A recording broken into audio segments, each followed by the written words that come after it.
மகா சிவராத்திரி ஏன் கொண்டாடப்படுகிறது என்று உங்களுக்கு தெரியுமா? இதற்கு பல காரணங்கள் உள்ளன. ஒரு காலத்தில் தேவர்கள் மற்றும் அசுரர்கள் இடையே கடுமையான போர் வெடித்தது. பிரபஞ்ச சமநிலையே பாதிக்கப்பட்டது. அவதிப்பட்ட தேவர்கள் சிவனிடம் சரணடைந்தனர். அந்த புனித இரவில் சிவன் தீவிர தவத்தில் அமர்ந்து அனைத்து எதிர்மறை சக்திகளையும் உரிந்து பிரபஞ்சத்திற்கு சமநிலையை வழங்கினார். அவரது அமைதியே உச்ச சக்தியை குறிக்க அவரது ஆற்றல் அனைத்தையும் ஒளிர வைத்தது. மற்றொரு கதைப்படி இந்த இரவில்தான் சிவன் தனது பரபரப்பான தாண்டவம் ஆடியதாக கூறப்படுகிறது. அவர் ஒவ்வொரு அடி எடுக்கும் போதும் பிரபஞ்சம் அதிர்ந்தது. ஆனாலும் அவரது இசை லயத்தில் சமநிலை கண்டது.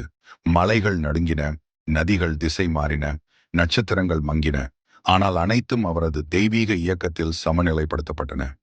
மேலும் சிலர் மகா சிவராத்திரி சிவனும் பார்வதியும் திருமணம் செய்து கொண்ட தெய்வீக நாள் என நம்புகின்றனர். பல வருட தவத்தின் பிறகு பார்வதி சிவனின் உள்ளத்தை கைப்பற்றினார். அவர்களின் திருமணம் சக்தி மற்றும் சிவன், அதாவது ஆற்றல் மற்றும் சிந்தனை இணையும் மகத்துவத்தை குறிக்கும். இது பிரபஞ்சத்துக்கு சமநிலையை அளித்தது. பக்தர்கள் இந்த புனித இரவில் விழிப்புடன் இருந்து ஓம் நமசிவாய் என்று ஜெபிக்கிறார்கள். நோன்பு நோற்று வில்வ இலைகளை சிவனுக்கு அர்ப்பணித்து வழிபடுகிறார்கள். சிலர் மனதின் அமைதியை அடைய தியானம் செய்கிறார்கள். ஏனெனில் இந்த இரவில் எளிய பக்தியுமே 1000 மடங்கு பலனை தரும் என நம்பப்படுகிறது.